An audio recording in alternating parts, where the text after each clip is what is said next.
ડીસામાં તસ્કરોએ દક્ષિણ પોલીસને ફેંક્યો ખુલ્લો પડકાર। દક્ષિણ પોલીસ સ્ટેશનથી થોડી દૂર આવેલ કન્યા શાળામાં તસ્કરો ત્રાટક્યા, ચોરીનો પ્રયાસ નિષ્ફળ રહ્યો।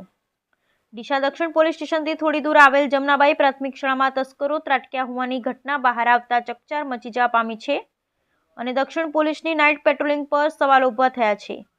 તસ્કરોએ જમનાબાઈ પ્રાથમિક શાળાના રૂમોના તાળા તૂટ્યા, પણ કંઈ હાથ ના લાગતા તસ્કરોને ફેરો માથે પડ્યો, પરંતુ તસ્કરોએ પીવાના પાણીના નળની ચકલીઓ ચોરી ગયા। ડીસાની મુખ્ય બજાર જવાના રસ્તા પર દક્ષિણ પોલીસ સ્ટેશનથી થોડે દૂર આવેલ જમનાબાઈ પ્રાથમિક શાળા બ્રાન્ચ સ્કૂલમાં રાત્રિ દરમિયાન તસ્કરોએ શાળાના તમામ 14 રૂમના તાળા તોડી ચોરીનો પ્રયાસ કર્યો હતો, પરંતુ કંઈ હાથ ન લાગતા છેવટે પાણીના નળની ચકલીઓ ચોરી ગયા હોવાનું જાણવા મળી રહ્યું છે।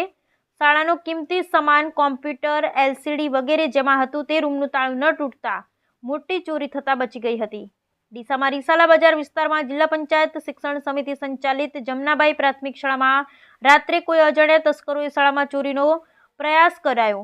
આ અંગે શાળાના આચાર્ય રમેશભાઈ જોશીએ તાલુકા પ્રાથમિક શિક્ષણ અધિકારી કચેરીએ જાણ કરતા ડીસા તાલુકા શિક્ષણ અધિકારી અશ્વિનભાઈ પટેલ પણ શાળામાં પહોંચ્યા, જ્યાં પોલીસને જાણ કરતા પોલીસે આવી તપાસ હાથ ધરી હતી। ઉલ્લેખનીય છે કે જમનાબાઈ પ્રાથમિક શાળામાં ચોરીના પ્રયાસોનો આ પ્રથમ બનાવ નથી।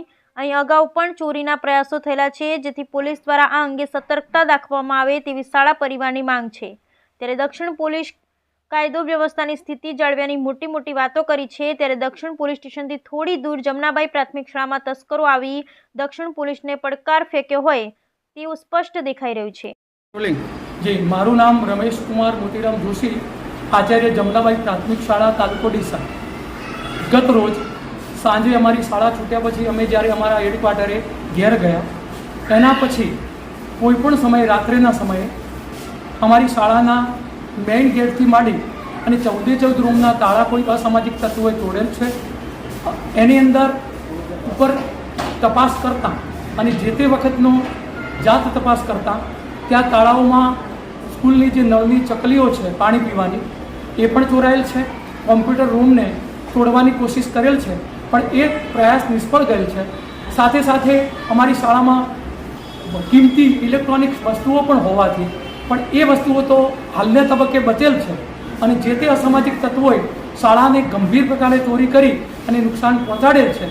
એ પ્રકારની આજે સવારમાં મારા સ્કૂલની અંદર પ્રજ્ઞા તાલીમના વર્ગો ચાલુ હોય, 9:30 વાગે મારા શિક્ષક મિત્ર જ્યારે સ્કૂલ ખોલે ત્યારે આ ઘટનાની જાણ થયેલ છે।